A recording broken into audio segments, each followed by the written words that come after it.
La conferencia de hoy es sumamente importante e interesante. Comencemos con una breve recapitulación de la conferencia previa, siguiendo el contexto obviamente que íbamos Tselem Elohim, esta capacidad que hemos recibido como un regalo divino, todos los seres humanos, sin importar la raza, el color, la religión, es el poder de Bejirá, de la libre elección. Esencialmente eso es lo que significa. En eso nos semejamos al Creador. Esa es la imagen divina que todo ser humano lleva a diferencia de las otras criaturas. Dijimos que esta capacidad, Tselem Elohim, la manifestamos en nuestro mundo diariamente, constantemente, a través de nuestros rasgos de carácter, lo que llamamos en hebreo midot. Recuerden, en singular midah. El término significa literalmente medida. ¿Por qué? Porque para la concepción hebrea, una vez más, que el lenguaje es un lenguaje concreto, todas las ideas y los conceptos se expresan a través de imágenes o ideas concretas, es decir, lo que se puede palpar, oler, sentir y demás. Entonces, midah o midot, las cualidades, literalmente significan las medidas del ser humano. ¿Por qué? Porque el amor, el odio, la dádiva, el desprecio, todas nuestras capacidades con las cuales interactuamos, todo nuestro carácter, lo expresamos con medidas, un poco más, un poco menos. El amor que tenemos por nuestros seres cercanos, seguro que no es igual al amor que tenemos por seres que no conocemos.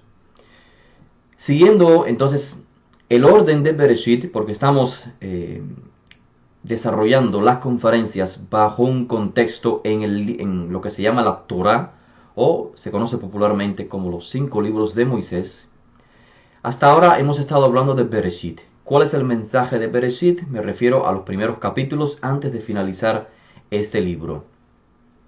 Siguiendo el orden que llevamos, entonces, esta facultad que tenemos, Tselem Elohim, la libre elección, se manifiesta en el relato de Bereshit a través de Radá y Kavash, lo que hemos explicado ya en la conferencia previa, el dominio y el subyugamiento, pero en términos positivos. Esto se expresó en la Torá cuando el Eterno instruye y ordena a la persona a subyugar, a ejercer dominio sobre los peces del mar, sobre las aves del cielo, sobre los ganados, sobre toda la tierra. Pero una vez más, Radá y Kavash es en sentido positivo, cuidar, proteger, mantener, perpetuar el orden, etc. Así que, una vez más, Tselem Elohim se manifiesta a través de las cualidades de carácter del ser humano, pero esencialmente en el libro de Bereshit se manifiestan a través de el dominio y el subyugamiento. Cuando obviamente el dominio y el subyugamiento son usados en un contexto positivo. Hablamos también de las calamidades por las que pasa el ser humano, básicamente como resultado de desentenderse de sí mismo, de su realidad. Somos seres humanos, no somos Hashem. Somos similares a Hashem en ciertas cualidades, pero no somos Hashem. Por lo tanto, tenemos limitantes. Y el rompimiento de estas limitantes, el querer ser igual que Hashem, es lo que, según el texto de Bereshit, nos mostró en la narrativa que trajo un caos, trajo el rompimiento de una relación, y es lo que se conoce como el pecado de Adán. No podemos olvidar que el ser humano, como dijimos desde el inicio de las conferencias, fue creado con responsabilidades, fue creado bajo una relación con su creador, porque es barro formado por el creador, con sus semejantes, los demás seres humanos, también con los animales y otras especies, porque todos provenimos del mismo barro. Y el aliento de vida, lo que nos hace permanecer con vida y activos en el mundo, es un aliento que de igual manera compartimos con todos los seres humanos. Así que en este contexto de conjunto, en este contexto de relación o de responsabilidades, es que debemos concebirnos los seres humanos. Y por lo tanto, responsabilidad y límites son dos términos que no le gusta al ser humano, porque aparentemente va en contra de su libertad. Todo esto lo vimos en la narración de los primeros capítulos de Bereshit. Concluimos en las primeras conferencias con el error del ser humano, ejemplificado en la narrativa de Adán y Javá. Así que llegamos a la conclusión que la cuestión más importante radica cuando violamos las reglas en el contexto que fuimos creados. Una vez más, el ser humano es libre, pero es libre entre comillas, porque tenemos limitantes. Somos libres dentro de parámetros que han sido, previstos por el Creador. Aunque tengamos la opción A o la opción B, ambas fueron creadas por el Creador. Por lo tanto, la libre elección, la bejirá o la capacidad de elegir libremente siempre estará sujeta a lo que el Creador previó. Luego, cuando rompemos estas reglas, cuando creemos que no tenemos limitantes, entonces viene algo quizás más difícil aún, y esto es querer racionalizar, es decir, autoengañarnos o autojustificar las malas actitudes, no querer reconocer que desarrollamos un rol que no nos corresponde. Usamos la capacidad de Tselem Elohim, de libre elección, de dominar y subyugar, pero de manera errada, sin seguir el manual de vida. También analizamos, y fue brevemente, las consecuencias que trajo la racionalización o el autoengaño o la autojustificación. Finalizamos en la conferencia previa con el tema de Noah. Mencionamos la violencia que existía entre las relaciones entre los seres humanos en los días de Noah, como esto es una expresión de cuando las relaciones se dañan, pasan a otro nivel aún más dañino, que es la violencia. Y esto concluyó con el diluvio. Son temas que hablamos en la conferencia previa. El tema próximo en el cual quedamos en la conferencia anterior fue la elección de nuevas personas. Un grupo nuevo de personas, un pueblo que debe ser ejemplo a los demás. Un pueblo que debe iluminar a través de la obediencia.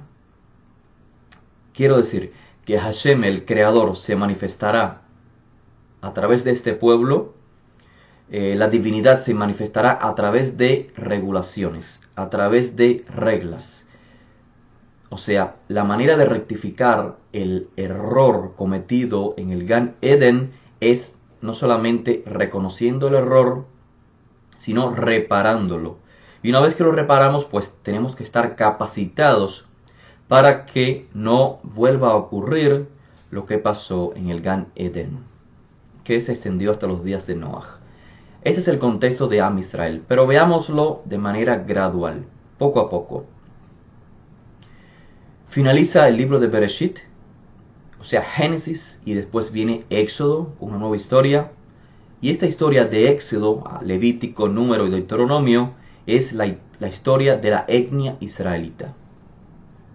Así pues, aunque dijimos en clases previas que la historia, la narración de la creación del mundo en la tradición de Israel no es etnocéntrica, no se enfoca en la etnia israelita, de cierta manera, pues lo que hizo fue crear un contexto. Bereshit, los primeros capítulos, crea un contexto para explicarle al hijo de Israel el por qué él existe. Tengamos esto claro. La creación, la narrativa de la creación no es etnocéntrica, pero, o sea, no se enfoca en la nación de Israel o en la etnia de Israel, pero de cierta manera lo que ha hecho esta tradición es crear un trasfondo para que una vez que entremos en el libro de Éxodo, de Levítico, de Números, que sí son obviamente etnocéntricos, el tema principal es el pueblo de Israel, tenemos que comprender el porqué. en contexto de humanidad, por qué la etnia de Israel surgió. Primeramente se nos habló de Adán, luego, o sea, el personaje más destacado de Bereshit es Adán. Luego continuó con Hanoch o Enoch en español, Noach o Noé, Shem, hasta que llega a Abraham. Y estos personajes y toda la historia, o toda la narrativa, debo decir, breve, que circula a estos personajes, todos obviamente tienen un contexto que se desarrollará posteriormente en Israel. O sea, la nación de Israel está conectada con los acontecimientos del inicio de la creación. No hay una desconexión, y por eso es que Bereshit, primer libro de la Torá, está conectado juntamente con Éxodo, Levítico, Números y Deuteronomio. Libros que obviamente, o temas que están relacionados únicamente con el pueblo de Israel. De esta manera, pues, vemos que el tema de la creación no es etnocéntrico directamente, aunque tiene implicaciones etnocéntricas. Israel es el pueblo que puede retornar al ser humano al Gan Eden, a ese estado perfecto.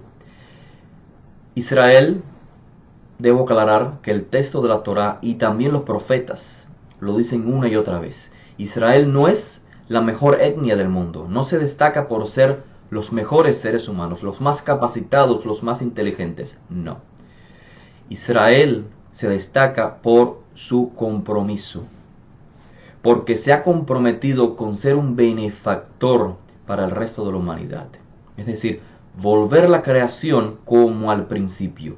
Y en este sentido, entonces, Israel, la tierra de Israel, viene a ser como un segundo Gan Eden. Y esto lo mencionamos en conferencias previas. Como muchas de las instrucciones que se establecen para Adán se reflejan después en los mandamientos que el pueblo de Israel recibe en el monte Sinaí. El cuidado del medio ambiente, el cuidado de los animales, el respeto que hay que tener por nuestros semejantes. Toda esa temática que encontramos en Bereshit, en los primeros capítulos, con Noach, con Adán, también las vamos a ver reflejadas ya en la nación de Israel. Recordemos que cuando surge la nación de Israel, no es sino después que otras naciones y otros pueblos ya han surgido. Y este es el énfasis por el cual estoy diciendo que la narración de el Génesis, o la narración de la creación, no es etnocéntrica, no se enfoca en Israel. No es sino después de la narrativa en relación al Migdal Babel, a la Torre de Babel, en que viene a aparecer en la narrativa el personaje Abraham. ¿Y en qué contexto? Como un benefactor. Abraham es elegido para que forme un pueblo, y su pueblo, el pueblo de Abraham, el pueblo de los hebreos, llegue a ser una luz al resto de los pueblos. Vemos claramente entonces que aunque de cierta manera Génesis, la creación, está narrada, estructurada, de cierta manera que el pueblo de Israel luego en los próximos libros comprenda su legado, lo importante es que el mensaje de Bereshit no se pierde, aunque exista Éxodo, aunque exista Levíticos, Números y Deuteronomio, aunque existan documentos que enfaticen la importancia de Israel, no se pierde el mensaje de Génesis en la tradición de Israel. El mensaje es que el hombre es un ser universal, que las etnias, las diferencias que tenemos no nos deben dividir, no nos deben convertir en enemigos, porque todos tenemos una responsabilidad en común, que es el mantenimiento de nosotros mismos, o sea, que el ser humano pueda vivir, y para ello necesitamos mantener la naturaleza en orden, usar la capacidad de subyugar y dominar apropiadamente, no como hizo Adán y Jabá. La Torá, obviamente, ahora comprendemos de manera muy clara que no es un libro simplemente religioso en términos modernos, porque debemos de comprender que en la antigüedad no existía lo que hoy se conoce como religión. Lo que existían eran cultos, maneras de realizar el culto al Ser Supremo, al amo del universo, al Creador. La Torá entonces se enfoca no solo en los propósitos que tenga un Dios caprichoso, un Creador, como algo abstracto, que no toma en cuenta al ser humano, sino todo lo contrario. La responsabilidad que muestra el Creador, la perfección en cómo delega al ser humano, a su ser creado, cómo delega responsabilidades para mantener en orden toda la creación. O sea, Hashem Itbaraj, el Creador, según la tradición del Tanaj, no se desentiende de los seres humanos. Al contrario, les exige que sean asociados en mantener un orden de la creación apropiadamente según el establecimiento divino, según las órdenes divinas. En esa tradición también el hombre entonces es concebido como similar al Creador. Y aquí viene por qué el hombre fue creado Beselem Elohim, a imagen divina. Porque la única manera de responsabilizar a alguien o concebirlo como asociado es cuando esa persona esté capacitada para lograrlo. Así que primeramente, este Dios de la concepción hebrea capacita al ser humano y entonces le da responsabilidades. Por ello, entonces se entregan instrucciones que permiten la durabilidad del mundo, el cuidado del medio ambiente, ya dijimos, una relación sana entre el ser humano, el creador, los animales, el medio ambiente, y de esta manera el creador es presentado en la tradición de Israel no como un ser egoísta que exige caprichosamente de sus criaturas cierta conducta, sino que es un ser altruista, que da, que entrega, como se conoce en la tradición más moderna, Hatov Behametiv, el ser bueno que solamente otorga el bien. Y como vimos, termina la narrativa de Adán y Jabá, la interacción con el Creador vistiendo a sus criaturas. El Creador entonces en Bereshit es plasmado de esta manera, un ser altruista, que creó por amor. La creación es una expresión de amor. Un ser que nada necesita, no está necesitado porque no carece de nada, lo tiene todo, es el Creador. Por lo tanto, todo lo que crea, lo que da, lo da simplemente como una expresión de altruismo. Y es entonces esta expresión o esta imagen del Creador la que se refleja también en Selem Elohim, en las cualidades del ser humano. El Creador espera que sus criaturas, los seres humanos, con la capacidad de imitar sus cualidades, las cualidades del Creador, puedan ejercer cabalmente, con cordura, positivamente las cualidades que tienen. No perdamos de vista que desde la tradición que encontramos en la Torah, a diferencia de otras religiones y culturas, la capacidad que tiene el ser humano, no solamente de hacer el bien o de elegir el bien, sino de hacer el mal y elegir el mal, también fueron entregadas por el Creador. Selem Elohim es esta capacidad. La usemos para el bien o para el mal. En este mismo contexto, no nos vayamos muy lejos, analicemos a dos personajes, los dos personajes más destacados después de Adán. Seguimos el contexto de Selem Elohim, comprendiendo, entre comillas, que la tradición que encontramos en la Torah es, o sea, de Dios, del Creador, es un ser preocupado por su creación. No las tira al abandono, aunque la creación falle, cometa errores, no las tira al abandono. Sin perder esto de vista, sin perder el contexto de Selem Elohim, analicemos los personajes más destacados y comprendamos que el contexto sigue. O sea, el mensaje de Bereshit sigue.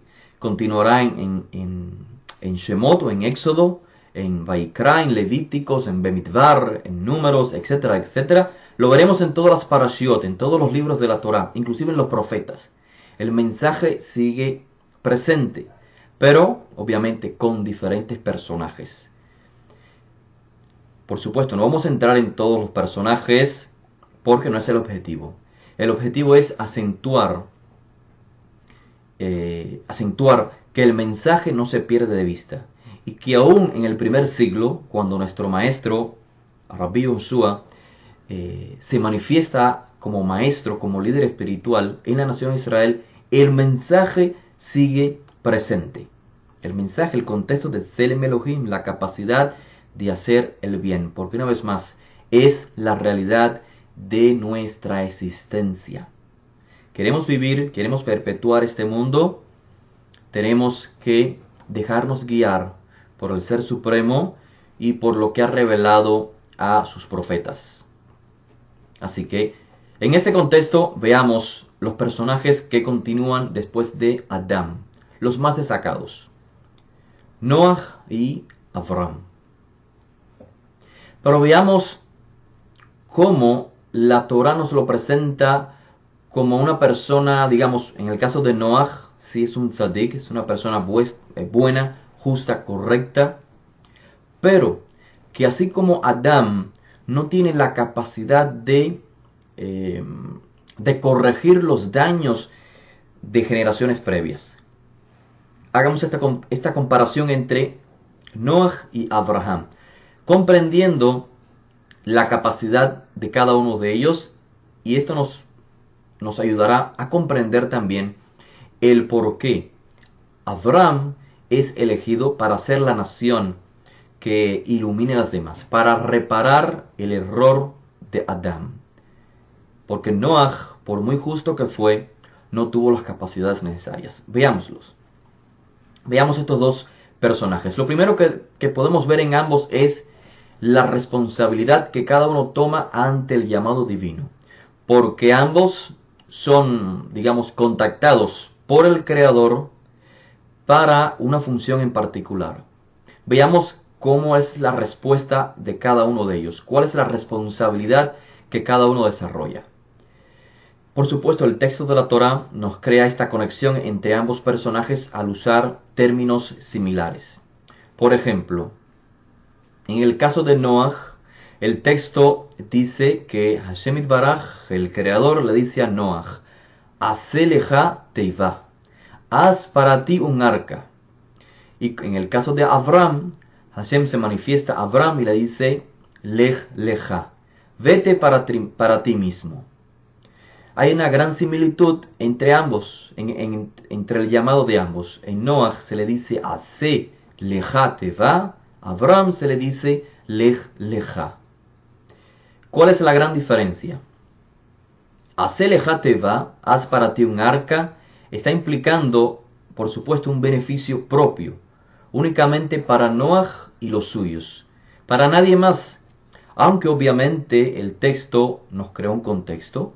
El texto nos dijo que Noah era un hombre justo en su generación. No dijo la Torá que existían otras personas justas, sí o no. No dijo si sus hijos eran justos, sí o no. Simplemente el texto nos dice que el arca era para salvar a Noah y a los suyos. Sin embargo, es interesante el término teivá, porque el término teivá significa un arca. El arca, por supuesto, también el término teivá nos habla de naturaleza. Así que la responsabilidad de Noah, su reacción ante el llamado divino es, digamos, un poco egocentrista, porque es para él, para su familia, y Noah no lucha o no responde, no hace una querella por otras posibilidades, o sea, por la posibilidad de salvar la vida a otras personas, sino que lo único que se salvan son los animales por decreto divino. En el caso de Abraham, la cuestión es un poco más trascendental, un poco más universal. Abraham, una vez más, ¿en qué contexto se le llama a Abraham? en el contexto, o sea, seguido a Migdal Babel, seguido a la Torre de Babel. Se crean todos los pueblos, la diferencia de las etnias, y entonces en ese contexto es Abraham elegido, o Avram, su primer nombre, es elegido para crear una etnia en particular. Lech lecha, vete para ti mismo, de tu tierra, de tus parientes, de la casa de tu padre. Por lo tanto, el llamado de Abraham, a diferencia del de Noaj, es, digamos, trascendental. Abraham tiene la capacidad de trasladarse, de venir a ser, digamos, un nuevo ser. Puede transformar quién él es. O sea, obviamente usar sus limitantes, lo que había aprendido en su tierra, de sus parientes y de su padre, y usar todas estas limitantes para trascender y crear un nuevo pueblo. Así que Abraham es llamado en un contexto de benefactor, porque juntamente con el llamado de Abraham se le entrega responsabilidades. Serás de bendición a todos los pueblos de la tierra. Es una orden. No se debe comprender simplemente como algo que pasará así porque sí. Que Abraham, por casualidad o porque Hashem lo quiere, será de bendición para los demás. No, es una responsabilidad. Serás de bendición para todos los pueblos. No sucedió así con Noaj. Así que hay más implicaciones, una vez más, universales en el caso de Abraham comparado con Noaj. Esta es la primera diferencia, la responsabilidad ante el llamado. La segunda diferencia que podemos divisar en ambos personajes es la actitud. La actitud que ambos toman cuando están ante una revelación de sentencia sobre la tierra o sobre el ser humano. A Noaj, el Creador le dice: voy a destruir a toda carne por la maldad. Noaj no protesta respecto a ello, o al menos, una vez más, estamos viendo el mensaje o la imagen, en concreto el contexto que nos está enviando la Torá. ¿Qué sucedió en realidad? ¿Qué dijo Noaj? ¿Noaj protestó sí o no? Aquí es donde toma parte lo que se conoce como el Midrash, los Midrashim, que tratan de elaborar, de imaginarse lo que hubiese sucedido, y entonces elaboran o explican o crean narrativas, digamos, para comprender lo que pasó, pero que no se narró en el texto de la Torá. Pero ese no es nuestro objetivo. Nuestro objetivo no es enfocarnos en esas historias o narraciones, sino en el mensaje claro y concreto que nos envía el texto de la Torá. Noaj, una vez más, esta es la imagen. Noaj se entera de que Hashem va a destruir a toda carne por la maldad que había en la tierra. Noaj hace caso totalmente a ciegas de lo que el Creador le dice. Hace lejate va, haz para ti un arca para salvar a las personas. Es lo que hace Noaj. Entonces, de esta manera se muestra su incapacidad de procurar el bien por otros seres humanos, excepto él y su familia.